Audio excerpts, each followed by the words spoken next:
اچھا، کہیں تم اس کی زیادہ سپورٹر تو نہیں؟ نہیں تو پھر ٹھیک ہے. اچھا مجھے کہنا تھا، کسی نے اسے کہا نہیں کہ اس پر لمبی مونچھیں اور لمبے بال اچھے نہیں لگتے؟ دادی کہتی ہیں مگر تم کہہ دینا شاید وہ بات مان لے. او نہیں بھائی، جتنا وہ خوفناک لگتا ہے نا، میں تو اس کے پاس بھی نہ گزروں. وانیا نے بیڈ کی پشت پہ ٹیک لگائے. ہاں ویسے ہیں تو. ریحام نے بھی اس کی بات پر اتفاق کیا تھا. تم اتنے لوگوں میں کیسے رہ لیتی ہو؟ تمہیں عجیب نہیں لگتا؟ کبھی کوئی یہاں سے آ رہا ہے اور کبھی کوئی وہاں سے. ایک تو اتنا بڑا گھر بنا رکھا ہے تم لوگوں نے کہ بندہ ویسے ہی گھوم جائے. میں رات تیسری منزل سے ہو کر پھر دوبارہ نیچے اپنے کمرے تک پہنچی. مطلب میرا نہیں، فی الوقت میرا. ایک تو تم اتنی فارمل نہ ہو، تمہارا ہی ہے اور تم ہی رکھ لو. ویسے بھی ہمارے ہاں بہت کمرے ہیں. ویسے ریحام، یہاں کے لوگ کیسے ہیں؟ یہاں کے لوگ اچھے ہیں. اب مجھے ہی دیکھ لو، کب سے بڑی ہمت سے تمہارے سوالوں کے جواب دے رہی ہوں. ہاں بھائی، کچھ تو خیال کر لو کہ میرا بھرم ہی رہ جائے. اب یہاں بیگانی ہوں تو سوال ہی پوچھوں گی. تمہیں ابھی سے ٹیکس آ گیا؟ ہاں. وانیا نے بھی برابر میں شرارت سے ہی کہا تھا، مگر لہجہ سنجیدہ کر لیا تھا. اچھا اب سنو پھر جواب. یہاں کے لوگ بہت اچھے ہیں، میں بھی اچھے ہوں. مجھے یاد رکھنا ہے. اچھا، یہاں سب بہت اچھا ہے. یہاں واقعی میں کبھی کوئی تو کبھی کوئی آ جاتا ہے. یہاں مہمان بھی آتے ہیں اور وہ بھی کافی زیادہ. یہاں ہر کسی کو کمانا نہیں پڑتا. مرد کماتے ہیں، محنت کرتے ہیں، اور عورتیں گھر کا کام کرتے ہیں. یہاں پر ملازمہ بھی ہیں، اگر کبھی کسی چیز کی ضرورت پڑے تو انہیں سے مدد لینا. یہاں کا نظام بہت اچھا ہے. گاؤں کے لوگ اچھے ہیں، سب ایک دوسرے سے واقف ہیں. اچھا تو یہ بات ہے. لیکن تم نے وہ بڑی مونچھوں والا لڑکا کہاں سے اٹھا لیا؟ اس نے تھوڑی تلے ہاتھ جمائے پوچھا. ریحام کو حیرت بھی ہوئی اور ہنسی بھی آئی. کیا مطلب ہے تمہارا؟ وہ والا بس مجھے اچھا نہیں لگتا. تم آسام بھائی کی بات کر رہی ہو نا؟ کیوں، کسی اور نے بھی بڑی مونچھیں رکھی ہیں؟ اس نے مارے تجسس کے پوچھا. اگر یہی بات تم آسام بھائی کے سامنے کر دیتی تو پھر تمہاری خیر نہیں تھی. کیا زیادہ سخت مزاج ہے وہ؟ اور کیا نہیں ہے تو اپنے گھر تک رہے، ہمیں اپنا روب نہ دکھائے. وانیا، یہ ان کا بھی گھر ہے. ریحام نے اسے یاد دلایا. ہے تو رہے، میں کیا کروں؟ فی الحال مجھے بھوک محسوس ہو رہی ہے. 11 تو بجنے والے ہیں، کب تک کھانا بن جائے گا؟ کھانا ابھی بننا شروع ہو گیا ہے، لیکن بنا نہیں ہوگا. اچھا تو اس کا مطلب ہے میں سو ہی جاتی ہوں. وانیا انگڑائے لیتی لیٹ گئی. ہاں سو جاؤ، جب کھانا بن جائے گا تو میں تمہیں نہیں اٹھاؤں گی. کیوں؟ وانیا جو مسکرا رہی تھی اس کی بات پر چونکی. کیونکہ میں تم سے بات کرنے آئی تھی اور تم اپنا ہی آرام فرمانے لگی ہو. ہاں تو اور کیا کروں؟ خود ہی تو کہہ رہی ہو کہ سوال زیادہ پوچھ رہی ہو. اب جب کہ سب کے جواب مل گئے، اب تم پھر سکون طاری ہونے لگا. ریحام نے خفگی سے اسے دیکھا. ارے نہیں سو رہی، ایموشنل بلیک میل کر رہی ہو. چلو باہر، مجھے سارا گھر دکھاؤ.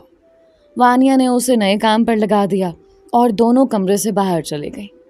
بلال دوپہر کو گھر لوٹا تو ریحام اس کے پیچھے ہی اس کے کمرے میں چلے گئے. بلال، تم نے کہا تھا کہ تم مجھے پھوپھو کے ہاں چھوڑ کر آؤ گے. اگر دیکھا جاتا تو ریحام کا منہ زیادہ تر لٹکا ہی رہتا، وہ سارا دن اداس ہی رہتے. ہاں تو اب پھوپھو خود آ رہی ہیں. سچی؟ لیکن فائزہ نے ہی تمہیں بتایا ہوگا. ہاں لیکن یہ زیادہ اونچی منہ مت کھولو. سنا جو کازن گھر پر آئی ہے وہ اچھے سے بات پھیلاتی ہے. جب اس کی عادت کے بارے میں علم ہے تو کازن کا نام لینے میں کیا ہے؟ وہ بھی پھر لے لو. میں کیوں لوں نام؟ اور ویسے بھی وہ لڑکی ہے، میری بہن نہیں، جو نام لیتا اچھا لگوں. وہ لڑکی بڑی تیز ہے. نام ویسے بھی لے کر تو دکھاؤ. تم میری بہن ہو یا اس کی سپورٹر؟ بلال نے الماری سے کپڑے نکالتے پوچھا. دونوں، کیونکہ اب وہ میرے ساتھ رہتی ہے. تو پھر اب بھی اس کے ساتھ رہ لیتی. اب کیوں میری یاد آ گئی؟ زیادہ مت پھیلو، ہر انسان کی اپنی جگہ ہوتی ہے. ریحام اسے سنا کر چلی گئی اور وہ کندھے اچکا کر فریش ہونے چلا گیا. سارا دن وہ تن تنہا کبھی گھر کے ایک کونے میں تو کبھی دوسرے کونے میں گھومتے رہے. سب اپنی دھن میں لگے ہوئے تھے. کوئی تھا ہی نہیں جس کے ساتھ وہ بات کر لیتے، اور ریحان بھی کمرے سے باہر نہیں نکلے تھے. پھر شام ہوئی اور اس کی خالہ اپنی دونوں بیٹیوں کے ساتھ وہاں تشریف لے آئی. خالہ اور ان کی بیٹیوں سے تو وہ مل چکے تھے مگر انہیں جانتے نہیں تھے. ہاں، اس کی خالہ سے کبھی کبھار بات ضرور ہو جایا کرتے تھے، مگر ان کی بیٹیوں کو تو اس نے بچپن کے بعد آج دیکھا تھا. سب ڈرائنگ روم میں بیٹھے ہوئے تھے. ان کا رات کے کھانے کے بعد جانے کا ارادہ تھا اور رات کے کھانے پر بھی نانی نے روک رکھا تھا. سب باتوں میں مشغول تھے. لبابا اور فائزہ بھی ریحان کے کمرے میں موجود تھیں. وانیہ لان میں آ کر بیٹھ گئے. ایک طرف کرسی پر بیٹھے وہ خالی آسمان کو تکنے کے ساتھ اپنی دوست کو یاد کر رہے تھے. اسٹڈی مکمل ہو جانے کے بعد وہ اکثر ایک دوسرے سے ملتی رہتی تھیں، مگر پاکستان میں اسے اپنے لائق کوئی کام ہی نظر نہیں آ رہا تھا. اچانک کوئی اس کے قریب آ کر بیٹھا. اس نے چونک کر اپنے برابر دیکھا تو ادریس صاحب تھے. وہ مسکرا کر ان کی طرف چہرہ کر کے بیٹھ گئے. اکیلے کیوں بیٹھی ہوئی ہو؟ اور کس کے ساتھ بیٹھوں؟ یہاں کوئی نہیں ہے. آپ بھی مصروف اور موم بھی. وہ تو صدا کی اپنے میکے پر ہی واری ہوتی ہیں. تو پھر کیا ہوا، تمہارا بھی ننیال ہے؟ تو ننیال جانے کو بچے تو ہر وقت تیار ہی رہتے ہیں، اور تم ہو کہ آپ مجھے یہیں رکھتے تو میں بھی تیار رہتے. وہاں لے گئے اور اب وہ خاموش ہو گئے. پھوپھا یہاں کیا کر رہے ہیں؟ اندر چلیں نا. آسام شاید پول والی سائڈ سے ہی وہاں آیا تھا. ادریس صاحب اٹھنے ہی لگے تھے کہ وانیہ نے مضبوطی سے ان کا بازو پکڑ کر انہیں روکا اور غصے سے آسام کو دیکھا. ڈیڈ، آپ نہیں جائیں گے، اور آپ کل بھی انہیں لے گئے تھے. میں پاگل ہوں میں یہاں اکیلی بیٹھی رہوں؟ سارا دن تو آپ لوگوں کے پاس رہتے ہیں. وانیہ نے تو بھڑاس نکال دی، لیکن وہ ناسمجھی سے اسے دیکھتا رہا. بیٹا کیا ہو گیا؟ ادریس صاحب نے پوچھا تو وہ انہیں بھی گھورنے لگے. میں یہاں بیٹھی ہوں تو اس کا مطلب ہے آپ دونوں کو بھی یہیں بیٹھنا چاہیے. اور آپ کہاں اندر جا رہے ہیں ان کے ساتھ؟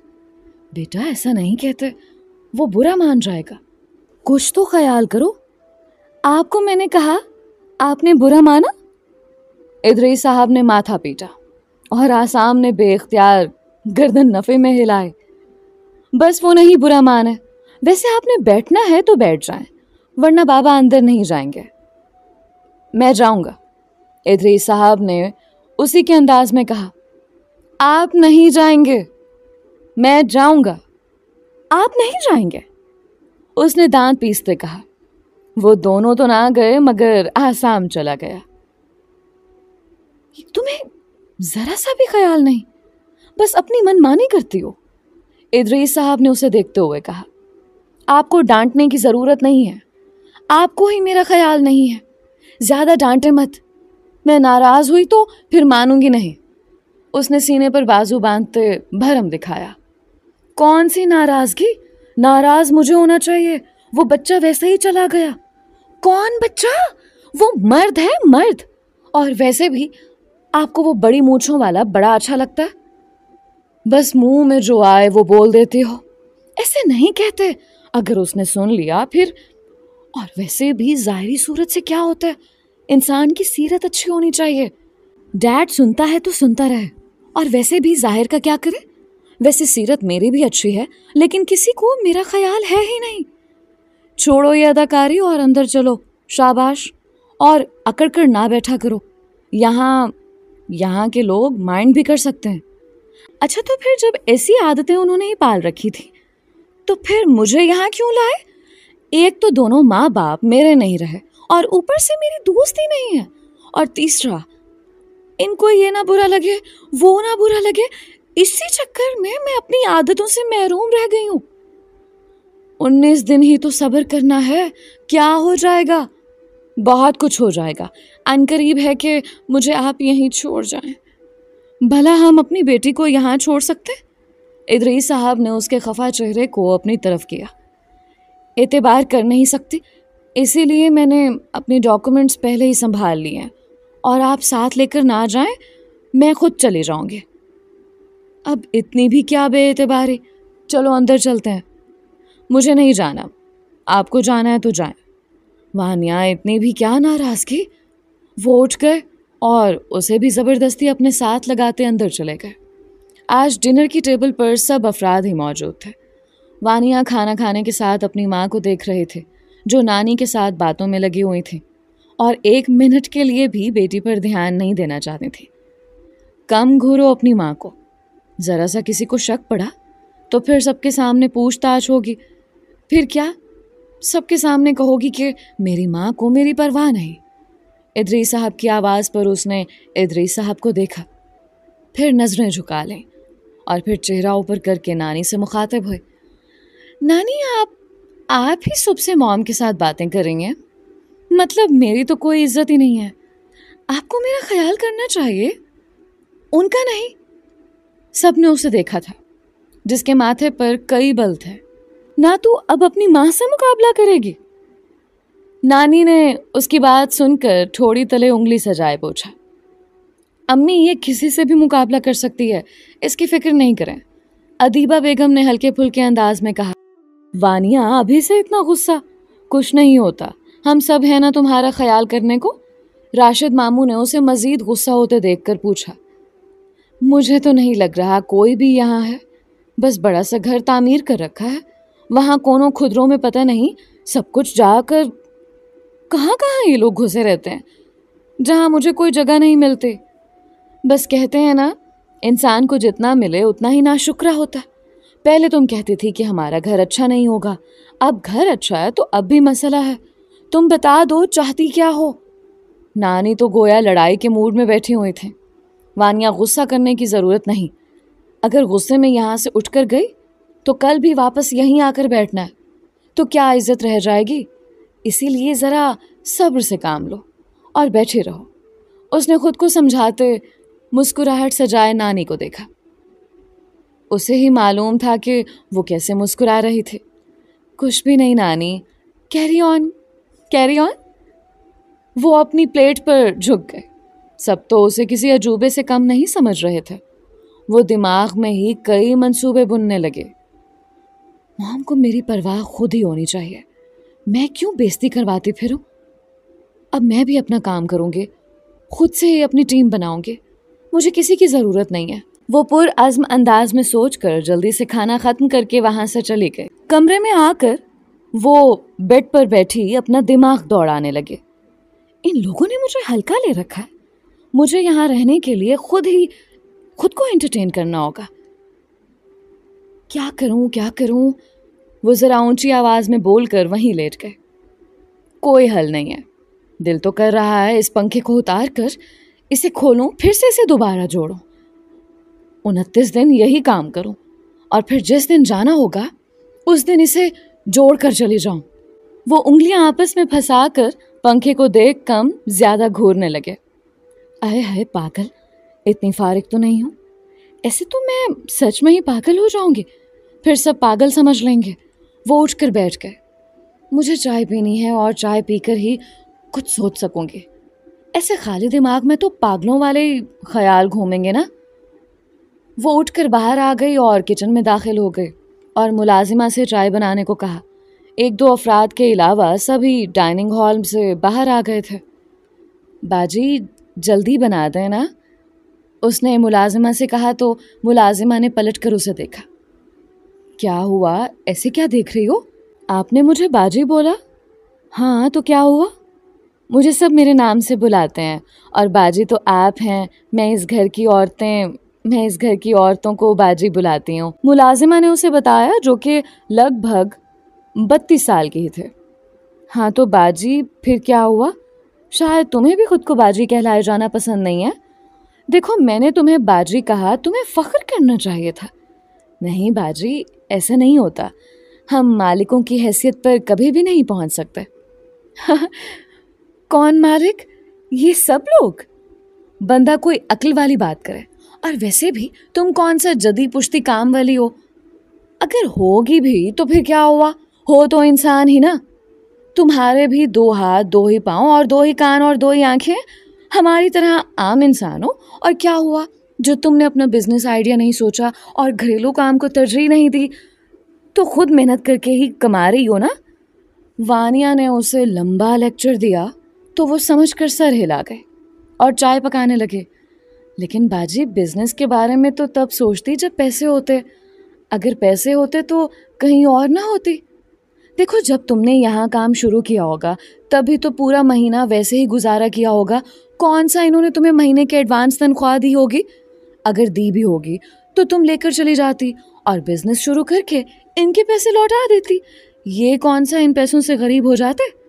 اور وہ ہاتھ ہلا کر اسے سمجھانے لگے. نہ باجی نہ، انسان کی زبان بھی کوئی چیز ہے، اور ویسے بھی ہم جدی پشتی کام کرنے والے لوگ ہیں. میرا شوہر بھی یہی کام کرتا ہے اور ہم سے کوئی اور کام ہوتا بھی نہیں ہے. ملازمہ نے کہا تو وانیا کچھ پل اسے گھورتی رہی جس نے اس کا دماغ خراب کر دیا تھا. بھائی یہی بات وہ پہلی بار ہی کر لیتے. جو بھی کہو، لیکن تم اپنی کام چوری پر پردہ ڈالنے کو یہ کہہ رہی ہو. وانیا بھی کہاں بخشنے والی تھی. سنا کر اور اسے چائے کا مگ پکڑ کر باہر آ گئے.